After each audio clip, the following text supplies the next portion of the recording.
Salut à tous, c'est Sébastien la formule parfaite. Puis aujourd'hui, c'est une vidéo différente.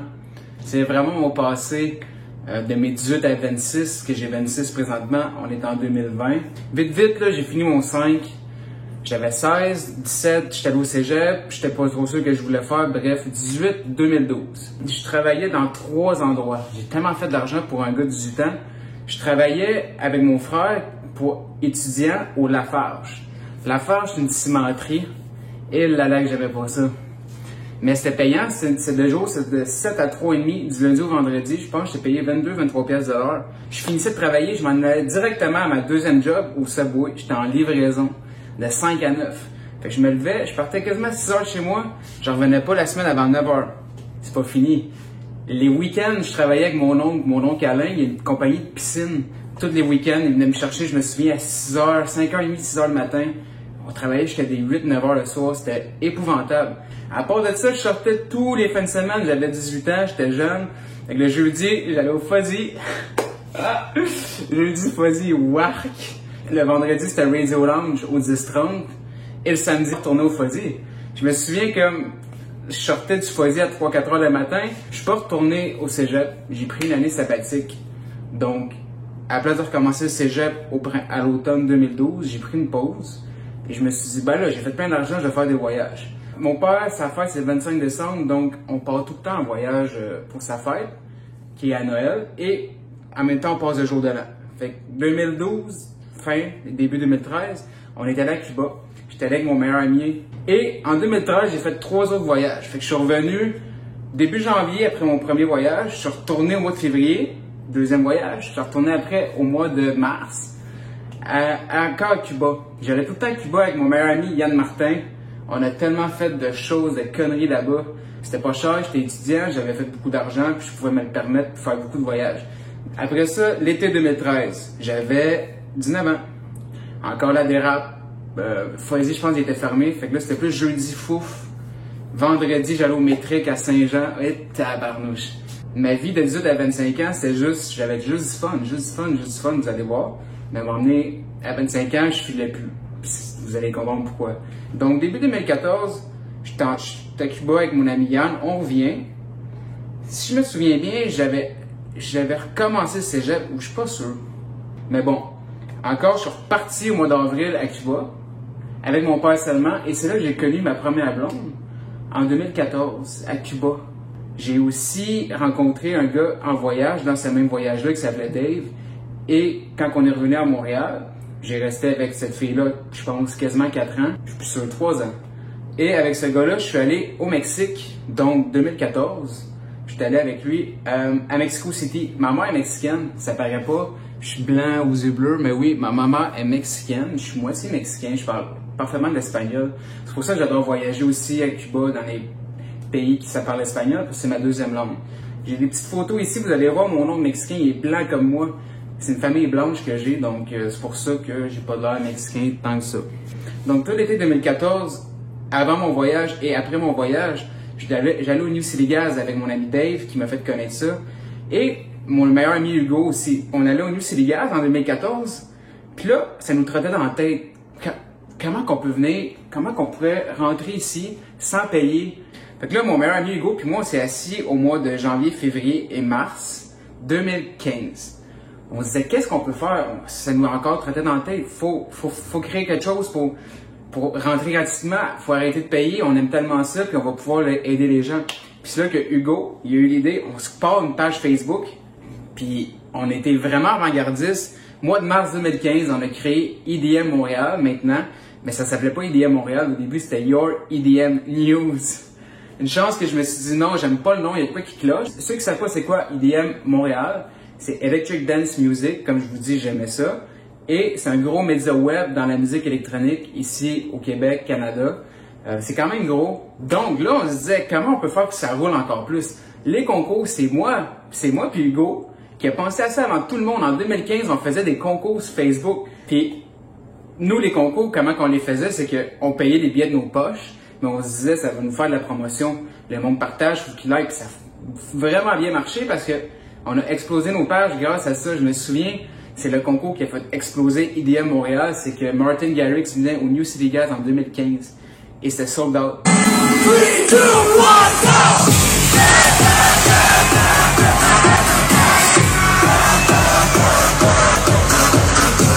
On avait réussi à acheter 4 billets, 2, un pour moi puis Hugo, un pour nos copines. On a fait non les copines, vous savez quoi? On va vous faire tirer les billets à la place. On l'a fait et ça a explosé. Il y a eu plein de partages. Même que on annonçait les gagnants, c'était moi-même. Hugo me filmait. Oh, c'est gênant. Bonjour, je suis un des 2 créateurs de la page Your ADM News. On a eu beaucoup de questions comment on faisait pour choisir le gagnant.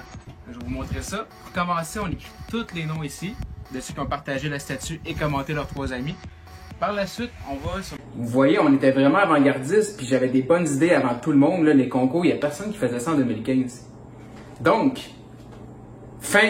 vite, je récapitule 2015, création Idea Montréal au mois de mars. Avril, mai, juin, là, l'été arrive 2015. Qu'est-ce qui est arrivé? C'est qu'on était partout, on a fait tous les festivals, Ilsonic.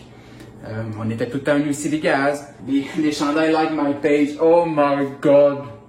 J'en ferai plus jamais ça, mais en 2015, ça passait. Je me rappelle, j'allais dans les festivals, dans tous les événements, puis j'avais mon chandail Like My Page, je me promenais. Là, le monde venait me voir. Oh, c'est à toi, Idea Montréal! Ouais, c'est à moi!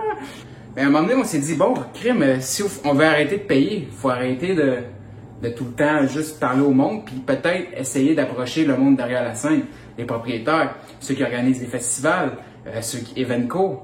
Mais grâce à nos concours et tout ce qu'on faisait, ça a explosé nos pages, donc on avait beaucoup de reach, on avait énormément une bonne audience. Snapchat, même aujourd'hui, j'ai encore du 2-3 000 vues. Ça a l'air de rien, mais pour Snapchat, en 2015, c'était énorme. Notre Instagram, il a explosé. Notre page Facebook était énorme. Maintenant, on va essayer de négocier. On va vous faire de la promo en échange de billets. On dit, bon, au moins, on paiera plus. Donc, tout le temps avant, on payait.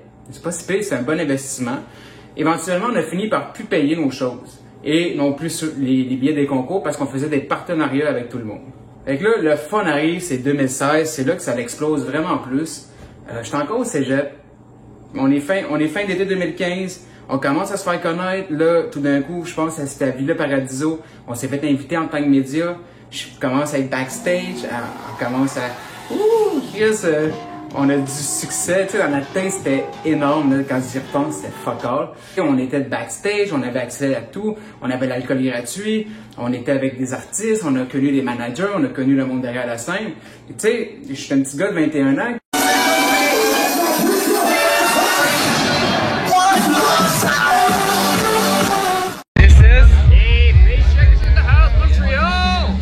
Finalement, notre idée de base qui était ça a explosé. Parce que grâce à ça, éventuellement, on a même été à Ultra Mexico grâce à Idea Montréal.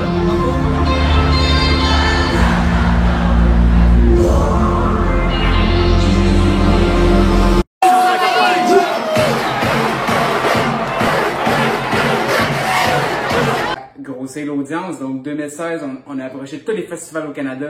On a eu des passes médias partout. Je me rappelle, on était allé à Digital Dream, backstage, all access, alcool à volonté. C'était tellement quelque chose pour moi. Tu sais, j'étais un petit gars de nowhere, puis tout d'un coup, je suis backstage à Toronto dans un gros festival. J'étais au bar en train de prendre des verres gratuits, puis je me vais d'abord, il y a Martin Garrix. Je me vais d'abord, il y avait, tu sais, tous les artistes étaient là. Là, j'étais comme... J'étais vraiment gêné, puis à un moment donné, je me suis juste dit, bah, c'est du monde comme les autres. Aussi, c'est là, je pense, j'ai laissé ma première copine, Julie, parce qu'il y avait tellement de filles qui me parlaient. J'avais tellement de tentations, puis c'était pas mes affaires. Hey, j'en ai fait des erreurs, là. Je buvais tous les jours. Tu sais, de 18 à 26, je buvais quasiment tous les vendredis, samedis, dimanches. J'étais dans tous les événements, j'étais partout. L'alcool était gratuit, c'était pire. Ou des 5 à 7, on avait tellement d'excuses pour tout le temps boire. Je regrette rien. Donc 2016, énorme été, énorme année. 2017, même chose. Je veux dire, il n'y a pas grand-chose qui a changé. Encore, oui, je faisais un peu d'argent, mais je travaillais encore en livraison au Subway, comme le jour.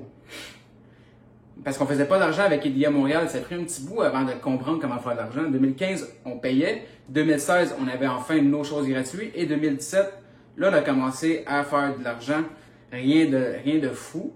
Mais juste assez pour dire, ben, je fais ce que j'aime, c'est cool, j'adore la musique électronique encore aujourd'hui. Vous allez comprendre pourquoi que tout a changé du jour au lendemain dans ma vie. Fait que 2018, même chose. Aussi, j'ai fait beaucoup de voyages. Janvier, cette année. Faut que j'arrête de boire. Je me sens pas bien. J'étais vraiment mêlé dans ma tête. J'ai ma copine Charlène que, je vais être honnête avec vous, je l'ai laissée début décembre. Après ça, je suis parti sur un coup de tête mi-décembre en voyage avec une autre personne, puis plein d'amis. Puis là, j'étais en voyage, je venais de laisser ma blonde, j'étais mêlé, j'étais un peu bizarre. Et je me souviens que... Fait que là, je suis au bord de la mer, je commence à pleurer parce que je pense à Charlène, je suis comme... T'es en voyage, j'étais avec une autre fille, t'as du fun, t'es avec tes amis. Puis je pensais encore à elle, je me suis dit non, t'as fait une petite gaffe, mon homme. Fait que je me souviens, j'ai écrit, je te promets, je vais changer de A à Z. Je suis même prêt à aller consulter s'il faut. Elle voulait prendre son temps, je lui ai dit briser le cœur, puis peut-être checker comment ça allait se passer. Fait que comme je vous dis, là, janvier, je me suis dit, là, j'arrête. Fuck l'alcool, c'est ça qui me crée beaucoup de problèmes dans ma vie. Fait que j'ai arrêté de boire en janvier. Vu que j'ai arrêté de boire, puis là, je voulais vraiment m'optimiser puis changer en tant que personne pour Charlène, parce que j'ai pas été le meilleur gars pour vrai. J'ai été une marde, même. Mais grâce à ça, grâce à toutes mes erreurs, je me suis vraiment changé. Janvier, février, ça allait bien, je buvais pas, je m'entraînais, je checkais plein de psychologie. Parce que je voulais pas aller consulter, je voulais régler ça par moi-même. Qu'est-ce que j'ai fait? Mais là, le mois de mars est arrivé. COVID. Cette année. Coup de pelle d'en face.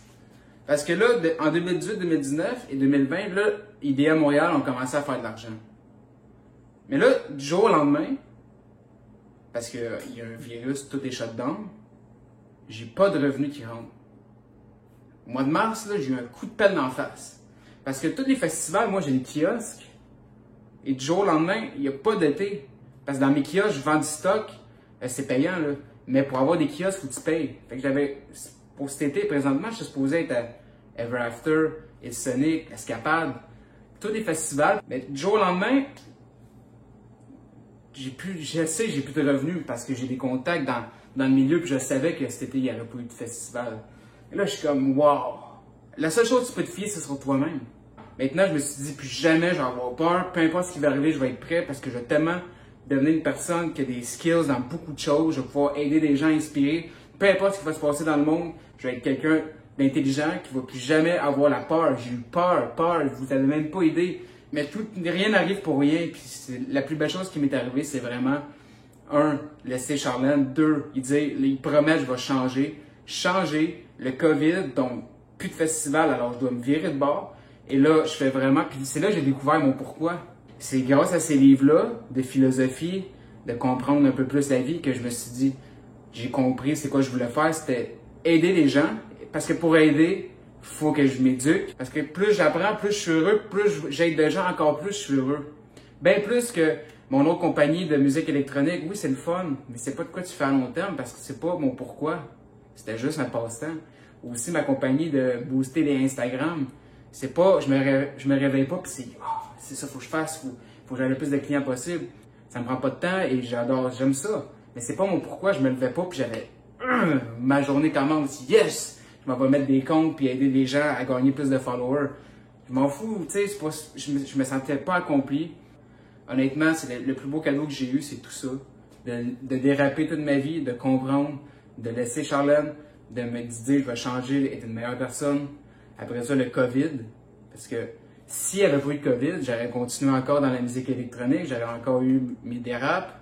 J'en ai fait des erreurs. Ça, tu sais, quand je te dis dépression, des achats stupides, des conneries, des choix caves, des dettes, j'ai tout fait des erreurs pour mon âge, puis j'ai beaucoup d'expérience à cause de IDEA Montréal. J'ai tellement connu de gens, des mauvaises personnes, des bonnes personnes, des gens qui m'ont donné beaucoup d'expérience. Tu sais, dans le milieu, j'étais le seul petit jeune de 21, 22, 23. C'est tout du monde vieux, genre 30, 40 et plus. Mais tu sais, j'ai beaucoup d'expérience pour mon âge et c'est pour ça la formule parfaite, vous montrer mes erreurs. Mes premières vidéos, c'est montrer mes erreurs. Après ça, c'est qu'est-ce que je change, puis tous les jours, j'apprends. Et en apprenant, je vous enseigne ce que j'apprends. Ça fait 8 ans que je fais juste l'échapper puis avoir du fun. C'est le plus beau cadeau qui m'est arrivé, c'est tout ça. Merci beaucoup, puis Ça, c'était ma petite vie. Les 10 prochaines années, les 8 prochaines années, j'ai hâte de voir. Abonne-toi, aime et laisse un commentaire.